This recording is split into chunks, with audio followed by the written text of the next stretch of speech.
masuk ke materi hari ini, ada yang tahu nggak materi sebelumnya itu apa? Apa Mas Jaro? Tahu nggak?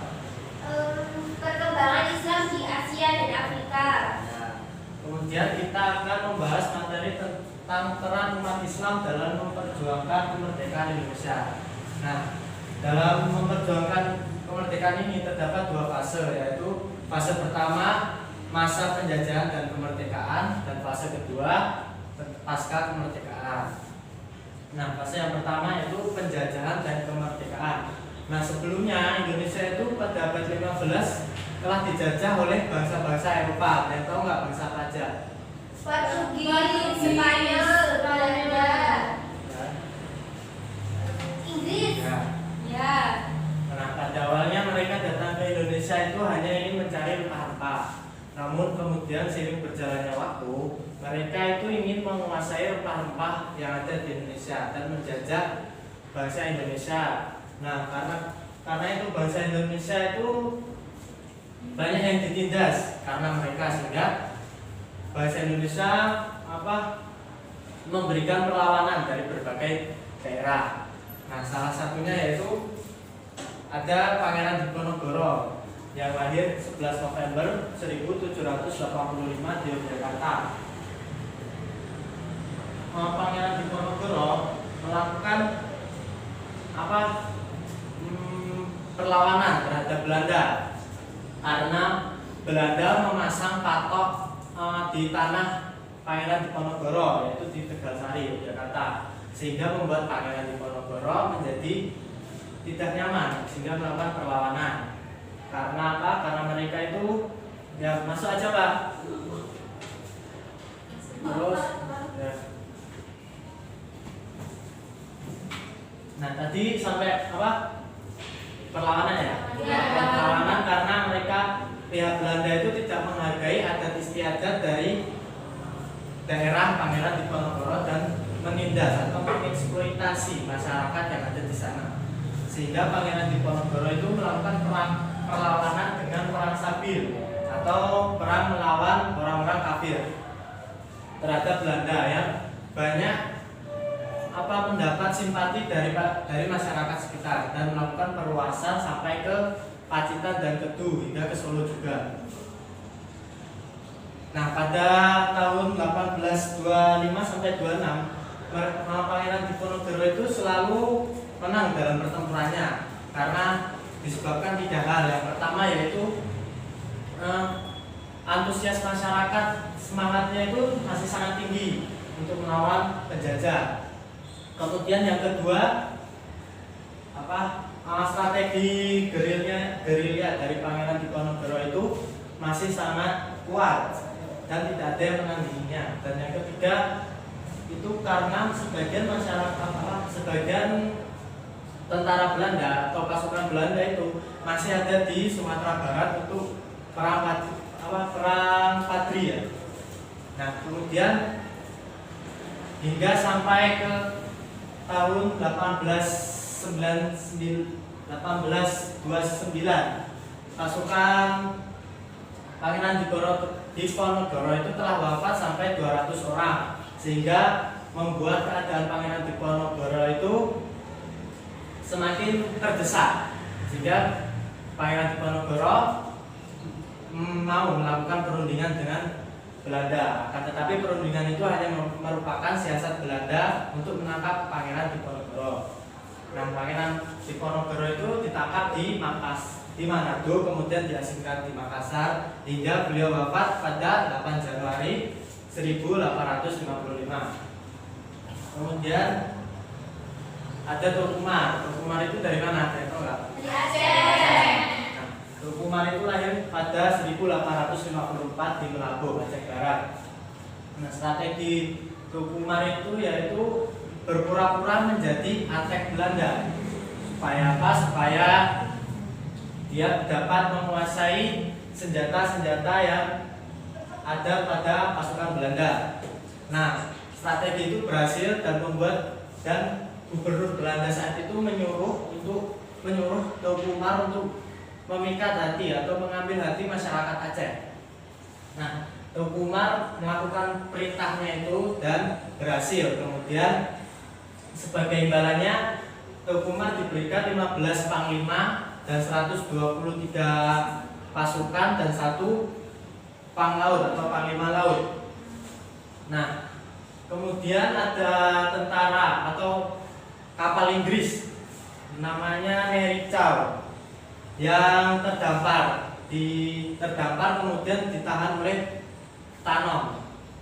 Tanom itu orang Aceh juga. Kemudian Gubernur Belanda itu menyuruh pasukan Teuku Umar itu untuk mengambil alih kapal Inggris tersebut.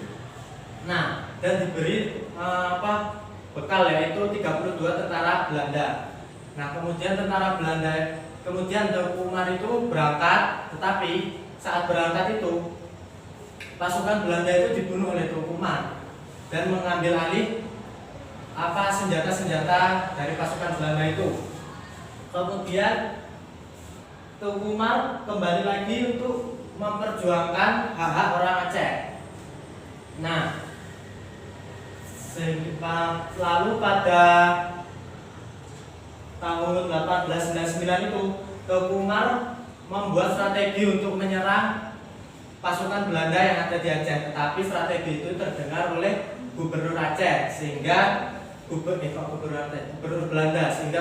Belanda itu datang lebih dulu ke tempat yang dituju oleh Teuku Umar. Dan saat itu pasukan Teuku Umar yang ingin menyerang kalah cepat dengan Belanda sehingga pasukan Teuku Umar itu dikepung oleh Belanda dan Teuku Umar ditembak oleh Belanda.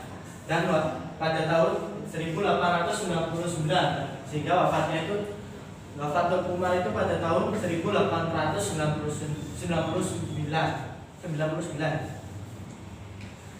Nah, kemudian perjuangan umat Islam pada masa kebangkitan nasional. Yang pertama itu ada Hos Cokroaminoto atau Haji Umar Said Cokroaminoto, lahir di Ponorogo 6 Agustus 1882. Peran beliau yaitu mengubah syariat Islam yang awalnya hanya berdagang menjadi partai politik. Pada tahun, itu pertama itu Cokroaminoto itu mengubah SI yang awalnya hanya berdagang dan tidak mempunyai daya tarik terhadap politik, diubah menjadi partai politik, sehingga pada tahun 1929 SI atau Serikat Islam diusung sebagai Partai Serikat Islam Indonesia hingga menjadi peserta pemilu pertama pada 1955. Hos Cokroaminoto hingga saat ini akhirnya dikenal sebagai salah satu pahlawan pergerakan nasional yang berbasiskan perdagangan, agama, politik, dan nasionalis. Nah, kata-kata mutiaranya yaitu seperti setinggi-tinggi ilmu, semurni-murni tauhid, dan sepintar-pintar siasat. Kemudian akhirnya perkataan itu menjadi embrio pergerakan para tokoh pergerakan nasional yang patriotik, dan ia menjadi salah satu tokoh yang berhasil membuktikan besarnya kekuatan politik dan perdagangan Indonesia. Nah, kemudian ada Kiai Haji Ahmad Dahlan atau Muhammad Darwis. Ada yang kenal nggak? Itu Kiai Haji Ahmad Dahlan itu pendiri apa? Muhammadiyah.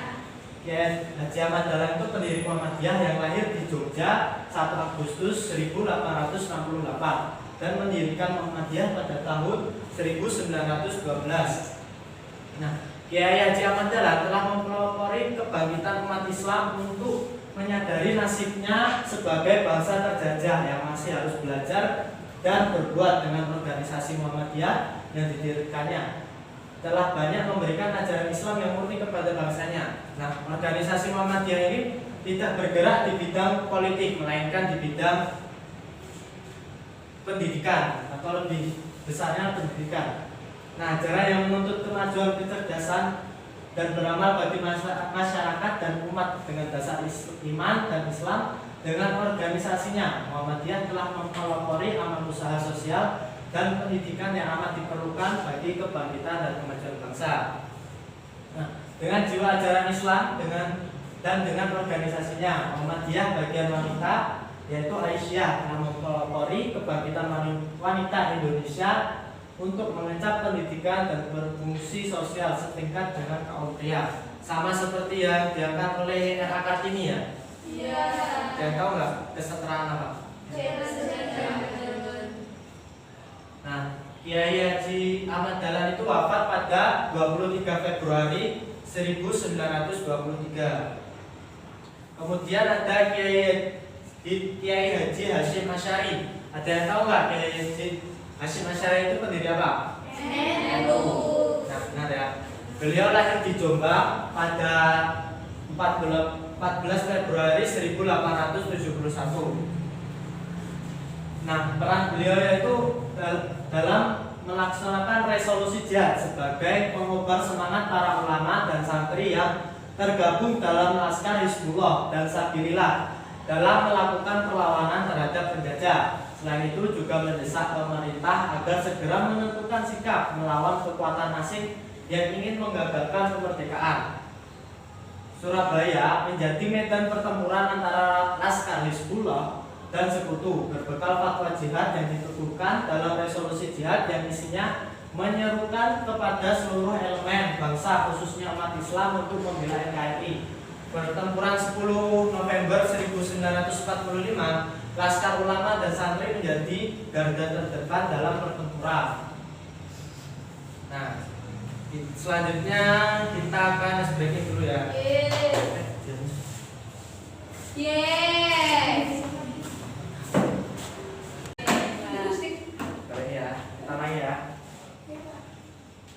Saya speaking dulu. Jadi speakingnya itu gini. Buka tutup, bertepuk tangan. Buka tutup, bertepuk tangan. Buka tutup, tangan di pinggang. Nah, jeng ya, jeng gitu ya. Terus buka tutup, lalu tertawa, lalu tertawa, betul ya? Iya, Pak. Masuk Mas. Mau silap, Pak. Kita mulai ya. Iya, Pak. 1, 2, 3. Buka tutup, bertepuk tangan. Buka tutup, tangan di pinggang, jeng. Buka tutup, lalu tertawa, Sekali lagi. Ada ya. Selanjutnya Bapak akan kasih kalian sedikit refleksi lah tentang materi pada hari ini. Ada tebak kata ya atau Iya, Pak. mencari kata. Ini nanti kalian mencari minimal 10 kata tentang materi pada hari ini. Ini, Pak.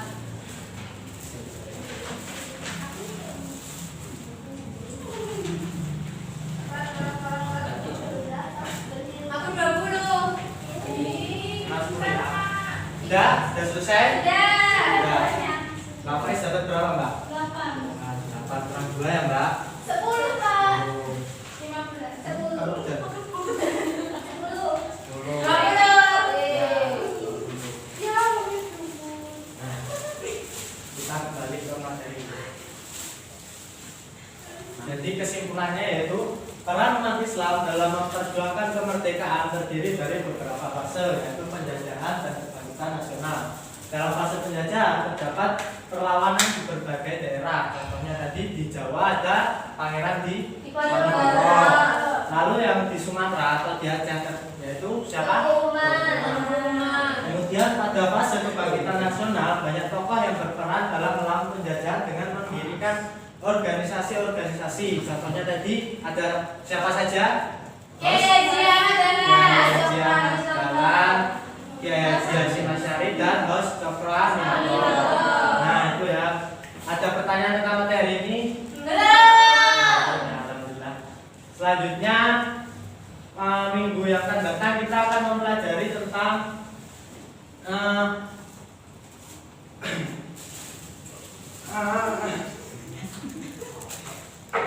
peran Wali Songo. Ya, yang 9. Nah, sekian saja ya materi pada siang hari ini. Kita ucapkan bismillah bersama-sama. Kita ucapkan alhamdulillah bersama-sama.